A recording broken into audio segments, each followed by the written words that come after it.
you probably hate me now, Inera. Or perhaps, as the descendants of the noble white-winged clan, your harbor no such vulgar emotions as hatred. Kind and gentle as you are, perhaps you have forgiven me. Perhaps you have accepted what I did, and now you pity me for being trapped in the prison of solitude again. But still, good, kind Inara, I insist on making one last selfish request. Please hate me. Please hate me for eternity. If I know that you hate me, I can remain connected to you. If I know that you have not forgiven me, the pain of that will enable me to feel you close to me. Are you laughing at my convoluted reasoning? Then let me say it more simply. I am lonely. I fear eternal solitude. That fear has been with me ever since I killed you with my own 2 hands. 900 years have passed since we first met. In the conventional way, I took a husband. Even more conventionally, I gave birth to a son. Soon after naming the baby Seth, my husband died in an epidemic. At his bedside, of course, I cursed the fate that would not let me die. Had you not been with me, Inara, I would never have been able to find the strength to raise Seth by myself. You said to me, there is no greater joy than for a child to be born and to grow up healthy. Fitting words from you, sole survivor of the white-winged clan. You also said to me, you will be all right, Seth. You are no longer alone. Now you have said, you will never be alone as long as he is with you. I nodded to you in tearful recognition of the truth of your words, and you went on with some embarrassment. Leaf said to me, I will train him to be a full-fledged man of the sea. If anyone should dare to threaten him, I will protect him with my life. How kind you were, Inara. How truly kind. Even now I can recall the carefree smile on your face when you were playing with Seth. He was such a frail little boy, but you steeled your heart to train him sternly, and on those days when he had cried himself to sleep, I often caught you in profile, watching him in sleep, your face suffused with ineffable gentleness. How glad I am, Inara, that fate brought us together. In my long, endless life, I can declare without hesitation that you were my finest companion. So why, Inara, did events play out the way they did? To this day, I have no idea why. Do you? Did you know why those things were happening to you? This is what I would like to know. All the more so because I can no longer learn the answer. I desperately want to know it.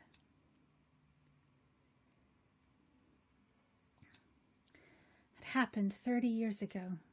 I said goodbye to you and said and made my way to the Tower of Mirrors. For the memory had come back to me, the mission on which I had come to this world, the task I had been sent here to accomplish, and the reason I possessed memories of 1,000 years spent in this world. I was a pirate who prized freedom above all, and what I enjoyed most of all was living wildly on the open sea. Exactly why I was so drawn to freedom, I myself did not know. That was when I learned, deep in the heart of one who desires freedom, lies the pain of freedom denied. It was you, Inara, who first taught me the expression prison of solitude. And it was true. I was trapped in a prison of solitude. Not simply, however, because I was confined in a cave on a desert island. For me, being in this world was itself a prison of solitude.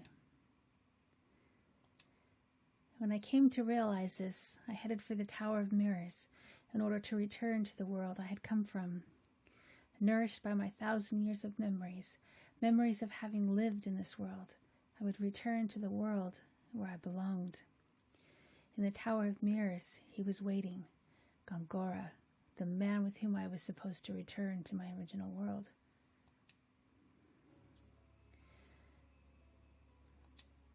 I had no way of knowing, however, that this was a trap that Gongora had set for me. I can never forget how he stood there, spread-legged and defiant before the Tower of Mirrors, laughing that arrogant laugh of his. My stomach turns when I recall his hateful face, and my flesh creeps when I think of his cunning, fearsome trap. Gongora had no intention of returning to our former world. Instead, he hatched a fiendish plot to make himself ruler of this world, and anyone who resisted him, he cursed without mercy. I was one of those who stood in his way. As soon as I learned of his evil design, I flew back to my pirate ship. Of course, such a monster could not be satisfied with merely waiting for me there. Knowing him, I felt a terrible foreboding. "Seth, Inara," I screamed as I leaped into the ship. The next second, I saw with a gasp that my foreboding had been correct. Both Seth and you were there, Inara, on the deck. Seth lay bleeding, and you? When you became aware of me and slowly turned in my direction, you had a strange gleam in your eye, and there was something in your mouth. It was Seth's leg. You had ripped it from his body.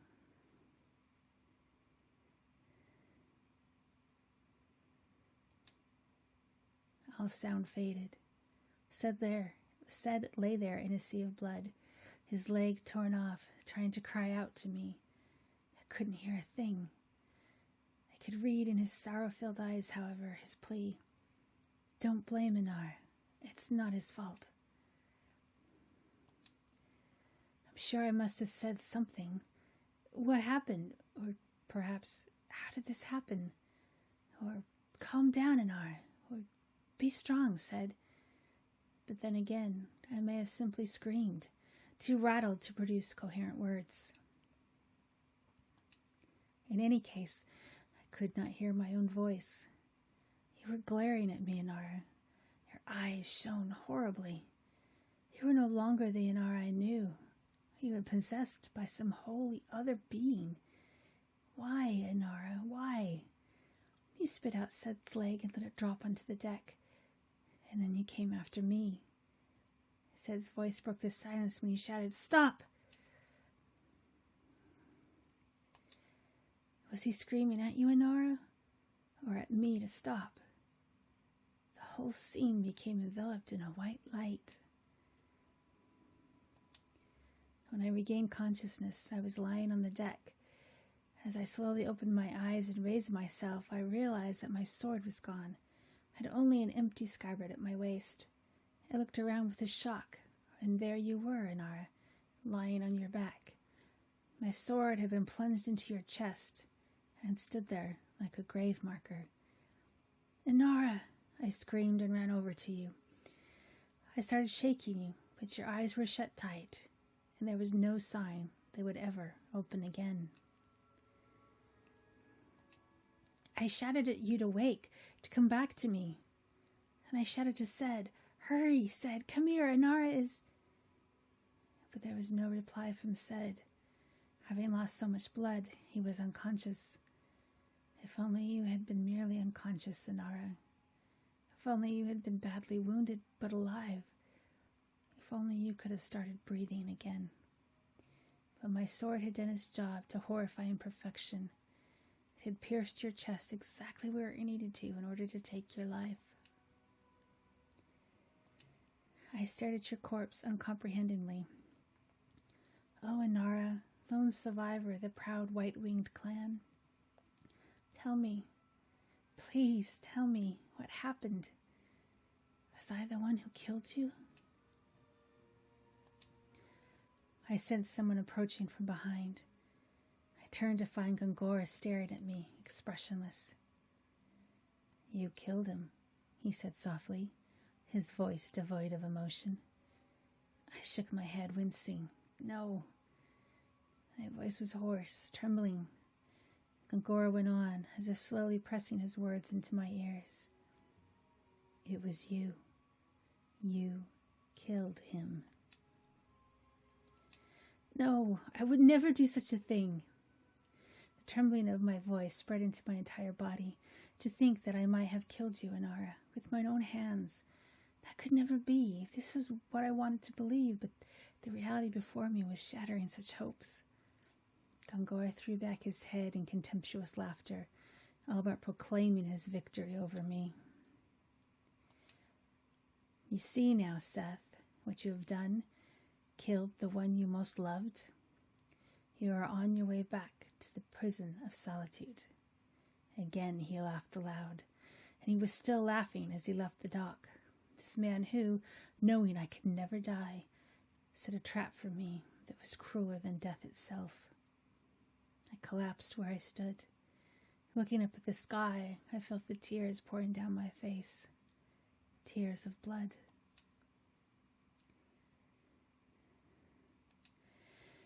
Again I was plunged into eternal solitude, never to be released from it by death.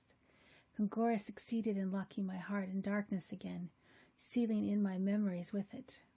I wept uncontrollably. I screamed until it all but ripped my throat to shreds. If my heart, my mind and soul were something lodged inside my chest, I would have torn it out. Help me, Inara. Help me.